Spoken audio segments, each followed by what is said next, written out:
It's Flophouse, bitch. Yo, what's up? I'm with Flophouse ATL. I'm your host, Sai, and I'm with... DJ Bandy Sluices from Canada. You are from Canada. Yeah. That's like a fun little piece to put in there. Like, yeah, I'm from Canada. So what is it like living in Canada? Shit, Canada's chill. I feel like it's a lot different than the States. Like, you really don't got to worry about certain things in Canada. You can move a lot different. And it's a lot colder, obviously. So I be used to the cold when I be coming out here. Shit's blessed. Like, it's definitely like springtime right now, the weather. And this shit in the middle of the winter. Oh, God. We're like in the middle of winter and like, what is it, like 60-something degrees outside? Yeah, that's smooth for me. Like, I'm chilling. I'm not complaining at all. I'm saying I don't even have to wear like a jacket or nothing. Yeah, no, I don't think I can do this in Canada now. You're toast. What part of Canada are you from? Vancouver. It's like right above Seattle on the west coast. Yeah, I know where that is. I like hockey, so like, Oh, you like yeah. hockey? Yeah, my mom actually worked for the Canucks, like the team in Vancouver. What? She like kind of like, I don't even know what she do, but she an assistant for the CEO or something. But Did you grow up like going to like hockey games? kind of, but I don't really watch like hockey or anything. The only sport I ever really watched was like basketball, but like our team's not in Vancouver anymore because Memphis took the Grizzlies. So yeah, there's not much sports stuff I really be watching in Vancouver. Nah, I felt that. I mean, like, I think what y'all got, like, just hockey? Is there no, like, y'all got basketball up there? We got hockey and football. In football? But it's not like NFL, it's a CFL. CFL. Yeah. Canada! Yeah. I'm dead as hell. Where'd you get your name from? Like, why DJ Band? So when I used to, like, just listen to underground music, I had this SoundCloud page. It's called Banned from Liking. I used to like just like a bunch of music, and I would consistently get banned from liking on shit in SoundCloud. How do you get banned from SoundCloud? If you like too many songs, like you like 100 songs in a day, they're gonna think you're a robot or something, and then they're gonna ban you. That stuff happens to me like every week. So I was just bored in COVID, and I was sitting there. I had my banned from liking page, and I had some playlists that were going up. So I was like, you know what? I want to do the DJ shit, DJ band, and then it just stuck with that shit since the start.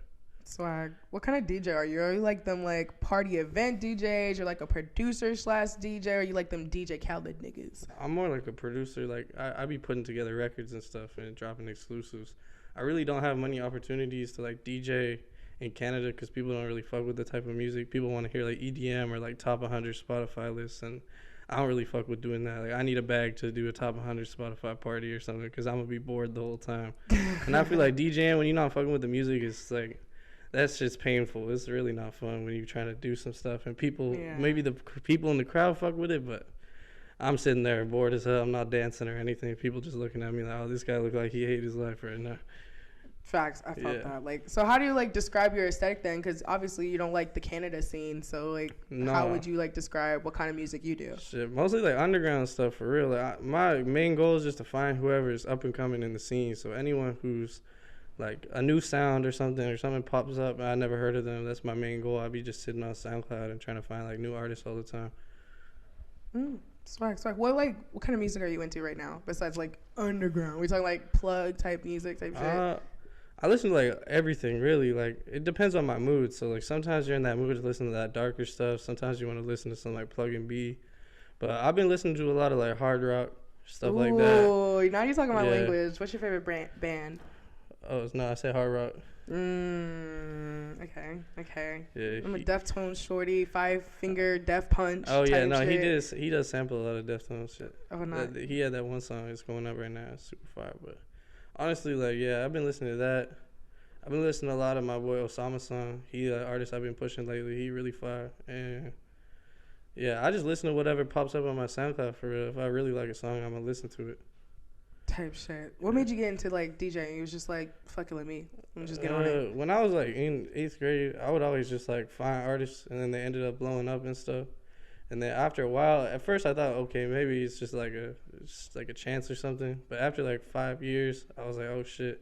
Like I consistently find artists before they get big, and then they just like I could have worked with them or done something and curated something.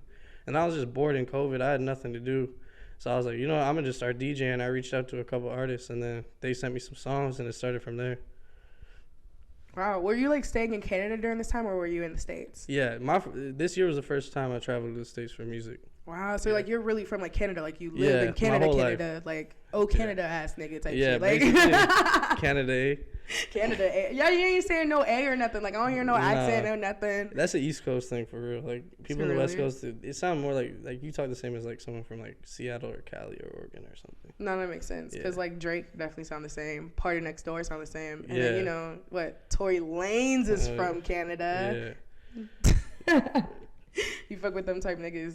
I didn't really get into their music too much for real. Like, I feel like the scene that I only got into there's like a drill scene in Canada. So, but most of the rappers are dead for real. Like, but it was like a pretty fire scene. But they had crazy beef and a lot of shit happened. But I used to listen to them in like 9th grade and stuff.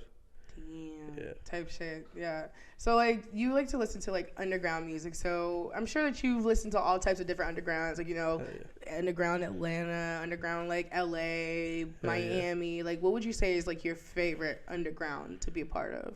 I mean, like the way that the underground is right now is really like a communal thing. Like I feel like everyone's everywhere. You think so? I feel like it's definitely everyone has like a different distinct sound. Like LA underground does not sound like Atlanta underground. But then you got people who be sounding like from certain places who you wouldn't even think they're from there for real. So it's just like it's a total mashup. Like, sometimes I hear someone's from someplace and I'm like, damn, you from there? Like the fuck you doing living there? But then I can't say shit because I live in Canada, so like it's even further from them. So what's it like working with the Bing team? Nah, that shit cool for real. When Bravo hit me up to get in the Bing team, I was really in like a slump.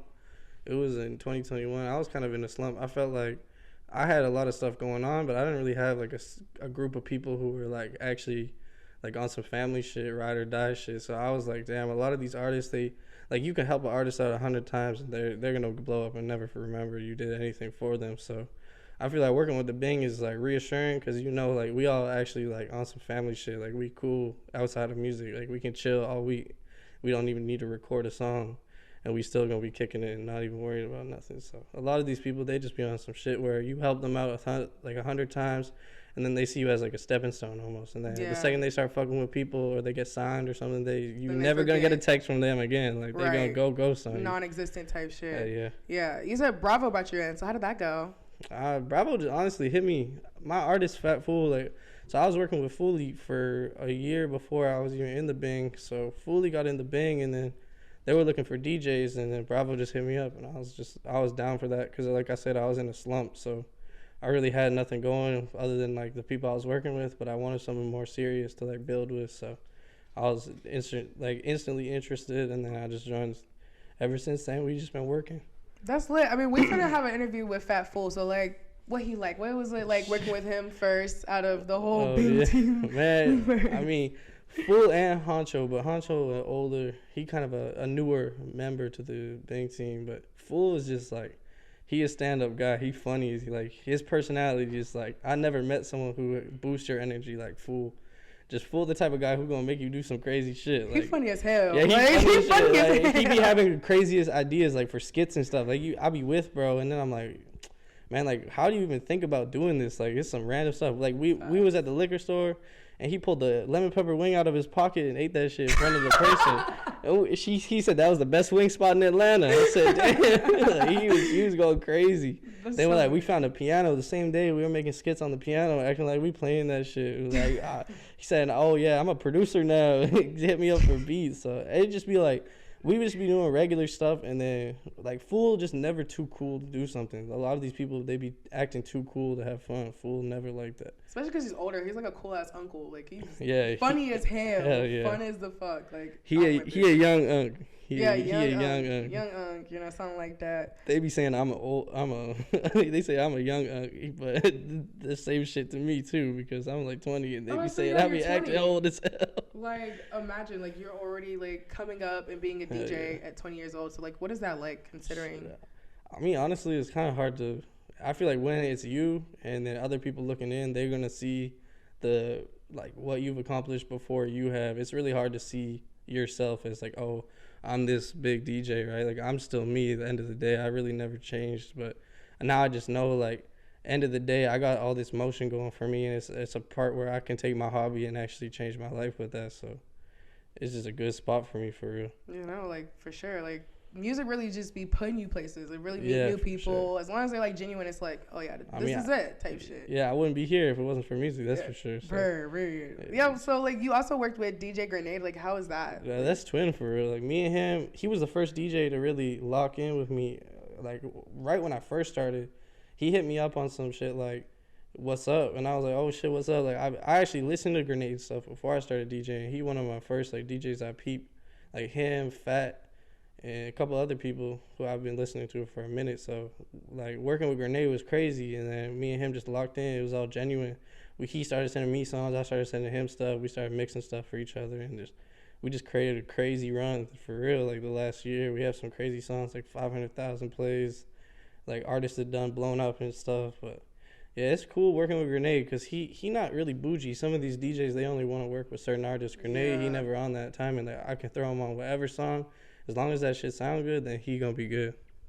I like that. I be seeing y'all little friendship on Instagram. I'm like, oh, y'all look like a little yin and yang. Little white man, little black man, little white and black, little mixy mix. That's what you call a mixtape for real, huh? Yeah, no cap. You funny as hell. Yeah, me and Grenade got some stuff on the way, but me and him just be so busy. Like both of us got so much work that, I mean, I know regardless if we ever stop working for a small period, we gonna come back strong anyways. So we always got some stuff planned. It's just be like, yeah, both of us got so much stuff going on, especially this year. It's been a crazy year already. Even first weekend of 2023, I already got some crazy stuff. So, we got some stuff cooking up for us. Hell yeah. Yeah, you going to report back to Flophouse. Let's get a little sample, get a little exclusive over here. Yeah, I got that good unreleased right now for sure. All right. I'm going to be looking for it. Hell yeah. What would you say is like your favorite DJ moment? For real, my favorite DJ moment, I can't really put a single moment, but I'd say just traveling in general. Because I remember when I first started like doing this DJ stuff, I'd be seeing people traveling and doing this music stuff, and I never thought like in 2 years I'd already be sitting with like around with artists that I used to be a fan of and stuff, and working with them, and we all cool. It's actually genuine friendship now. It's not even on some music shit no more. So it's really just cool. So I'd say my favorite moment is just meeting people who like I never thought that I would get the chance to work with, and they all smooth people at the end of the day. They're not on some Hollywood stuff. A lot of people be thinking they Hollywood, but they just not trying to, like, they trying to protect their energy for real. So I always be telling people, like, don't say some bad stuff because someone not trying to work with you, because they got 100 people trying to use their clout and use their name as a come up, and then just stop fucking with them after. So. No, facts, because it's like, I mean, you need to work on your connections. Don't burn bridges. Keep them connections on tight. So you said, like, your favorite is just, like, getting to get new family and getting to meet new people. No, that's tight. Like, okay, but the one thing I thought about, I was like, okay, so DJs, they're low-key, like, they're very low-key type shit. So, like, you know, when it comes to groupies, you know, they be trying to go after the rappers and everybody who's in your face. What kind of groupies you be getting? Man, I be ducking all that stuff for. You don't get no groupies. I feel like if there's anything to do with music, and I don't like to use my music face card to do something like that. Like if someone's gonna fuck with me, I'd rather have someone fuck with me off some like genuine shit. I'm not trying to use my music image or anything as an angle. Like when I'm in my city, I don't even be telling people I be DJing and stuff. Usually they find out because they ask for my gram or something, but. It's really like I be trying to stay away from that because that's really how you get caught up. These clout chasing people, they be trying to catch you up and get you slipping on some crazy shit. You ain't got no like crazy ass DM from like a groupie like, oh, let me do this, that, and the third. Nah, nothing. I don't open them shits. Oh, I only open the only DMs I open is if I fuck with the artist or if it's about some money. And that's not even on some like cocky shit. It's just I'm at the point in my career now where people gotta like pay for my product and stuff. Yeah. I mean, I feel you because, I mean, you know, groupies, they groupies, so you got to keep your mind on the business. They going to ruin your image eventually. You gonna get caught up messing around with them. Like, immediately. Yeah, exactly. But, like, I noticed you're not wearing your signature Bape hoodie. Like, why are we not wearing the Bape hoodie? What's going on? Because people be... people be going crazy about the Bape hoodie. I be having people recognize me over just the Bape hoodie and stuff. But it's iconic, so why not wear it? Yeah, it's iconic. I've just been trying to like change it up. You know, people want to see something different. I'm gonna bring it back out eventually. So instead of the Bape hoodie, we're walking the OVO. You know, some Canada shit right now. We're putting some on for Canada. Like, yeah, I had to take off the spider suit, you know. Oh yeah, the spider suit. Yeah, that's the vape hoodie. It's like the DJ Band spider suit. That's what they be saying. I be putting that on, and then I become DJ Band. Before that, I'm it's just like Superman out here. Yeah, exactly. That man be taking off his glasses. All of a sudden, a whole different nigga. Like, oh shit, that's DJ Band. I remember I was I forgot where I was at, but that man Shine Boy Cash saw me on the street because the vape hoodie. He texted me. He said, "You here right now?" I said, "How the hell you know where I'm at right now?" He said, "Man, I knew I saw you with that vape hoodie. I ain't missing you." He said, "My homie thought I was tripping saying DJ Band. He from Canada. He not in Atlanta right now." And he was down the street. I was like, "Oh shit, pop up. Let's go to the B&B record some shit." So that was like a funny moment where I was like, "Oh man, I need to stop wearing this too much because people actually recognizing me over that." And then it should be a great moment where you're like, "Okay, this is what I'm gonna wear forever." Like forever and ever, but like maybe just get like a different style. No, I'm gonna be honest. Right now, I'm not in the I'm trying to stack my money for traveling and investing. So, I really just been on like my black t-shirts and white t-shirts. I ain't really trying to like dress too crazy, cause like when I got the money and it comes up, I can get whatever. I can put whatever I want on. So yeah, I'm just waiting until the time where I got the money for it. I feel like if I can't afford it, if I can't afford traveling because of some clothes, I ain't gonna bother with that. I felt that. Well, now I got some like random ass questions on some would you rather type shit. So no, like, you know, I have to make some good ass decisions. So I'm gonna start a little slow. Would you rather get like, you know, what, 8K a week or $1 billion right now? $1 billion right now. Would you want $1 billion right now? Yeah, I'm gonna be lit with that $1 billion for real. I ain't gotta work another day in my life. I'm gonna get a nice house from my parents, and then I'm gonna be blessed too. Like that $1 billion gonna. Yeah, I mean, I'll probably be bored though, for real. That's the only issue with it. But that $1 billion would be sweet. You're just gonna put everybody on with the $1 billion. Yeah, and hell yeah, I would invest in some people's career for real. I put myself in positions I couldn't right now. I felt that because like $1 billion's nice, but I don't know that 8K till you die. It's like. I mean, who knows what happens, man? That $1 billion. That $1 billion stretch long though. Yeah, that $1 billion gonna stretch out for real. You can die right now. You can really make more than off $1 billion. You can really make multiple billions off that $1 billion if you play your cards right. No, like, I feel like a lot of people, they get a sum of money and then they just be thinking, oh, I'm just gonna spend it all. No, I'm investing that shit right back, and I'm gonna make like $10 billion off that $1 billion. I'm gonna be rich as hell. God, we finna invest this shit for real. Shit. Okay, so would you rather eat up like 12 pack of Popeyes biscuits, no water, or drink like a whole liter of tequila, no juice? I'm drinking that whole liter of tequila. On God?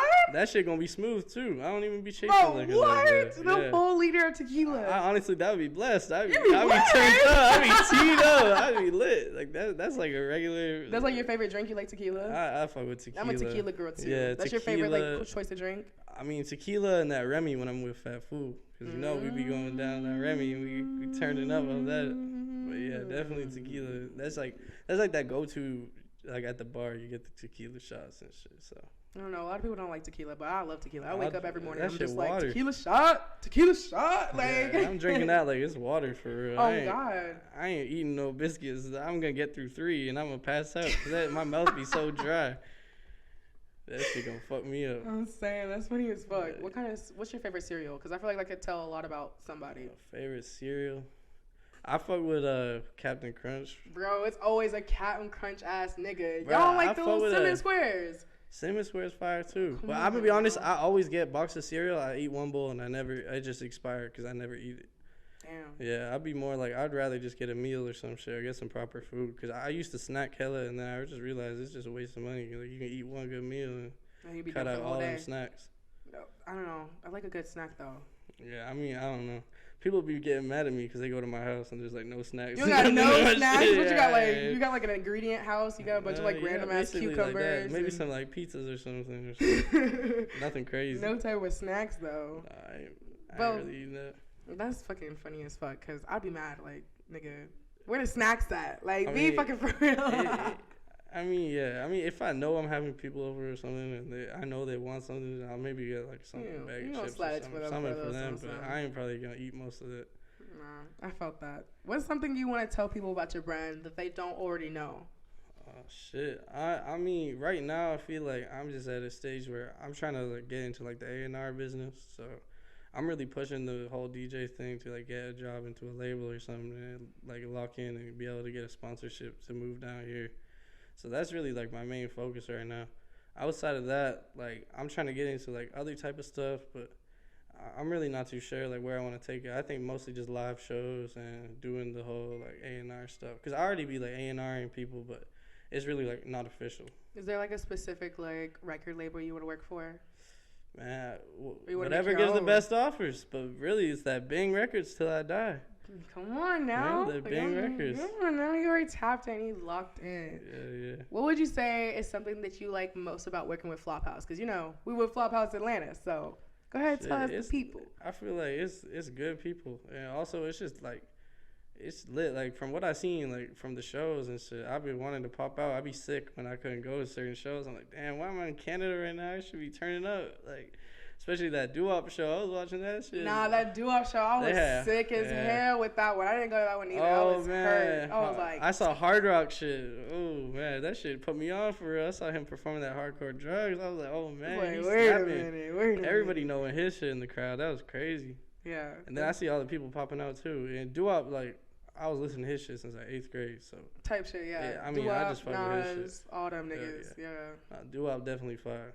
Fire as fuck. What's something that you want to tell people who want to get into the industry, who's like younger than you, maybe older than you, just a little bit of words of wisdom, a little sense then? I feel like it's the same shit I always tell people. Like, I mean, it's a different angle for different things. Like, if you want to be a producer, artist, or DJ, but since I'm a DJ, like, I always be telling people, don't be trying to, like, people always be looking at my page, Grenade's page, Fat page, anyone who up, and they be trying to, like, copy the formula. They be trying to work with the same artists we working with, etc. But that's not going to take you anywhere, because if you don't build up your own artists and you have your own platform, then, like, all the new DJs you see popping up, like my boy Tag, he be turning up. His Instagram, Avanta Guardian, he be working with this whole new wave, like, Rolling Thrax, all these like Hard Rock. He worked with Hard Rock a lot, but he been working with them for like 2 years, pushing their shit. So it really shows like if you build up artists, it might take 2-3 years, but you have that 1 year where one of them blow up and shit's a movie. Like you going everywhere, like you doing tours across every country. Like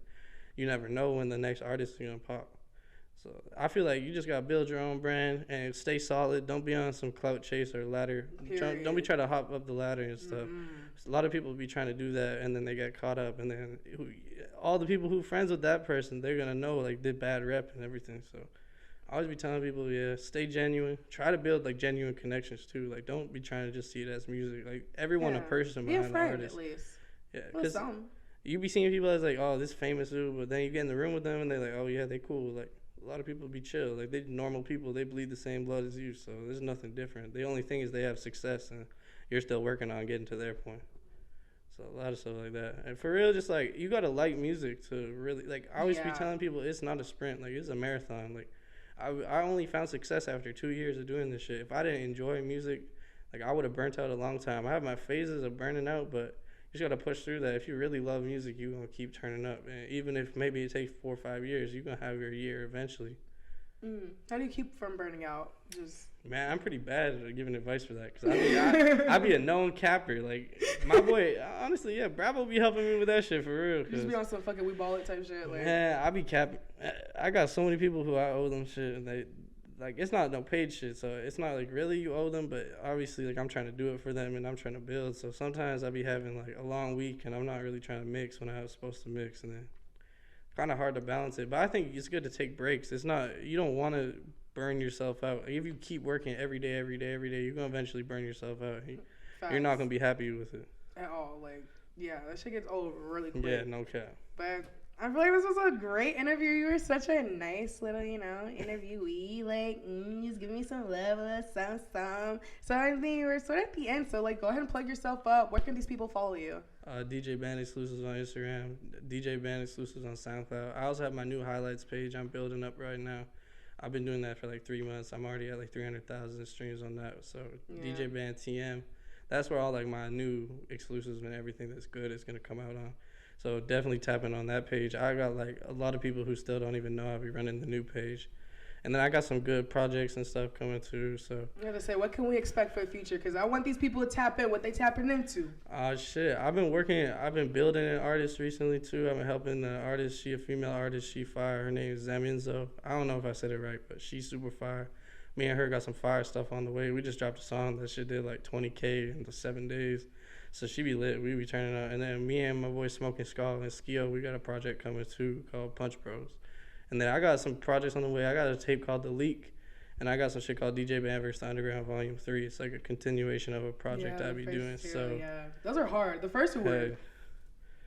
Yeah, no, I feel like the first one really was rushed. The second one I put more time into, and I really got who I wanted on there. But the first one, it was really me and Bravo talking about that shit. And then he helped me curate some stuff, and then I took my artists who I be fucking with, and we just kind of built that shit up. And then it became a thing where I'm like, okay, now it's like I can start continuing this. And honestly, a lot of people have been hopping on that mixtape wave again. Like a lot of people weren't really doing it, but I feel like that really helped people get back into it. Other than like me, Grenade, Fat, I really feel like people ain't been doing the mixtapes like that. Yeah, so. Mixtapes are like a lost art. No, it's really like important. You gotta get the mixtapes back. Like that's the whole point of the DJ.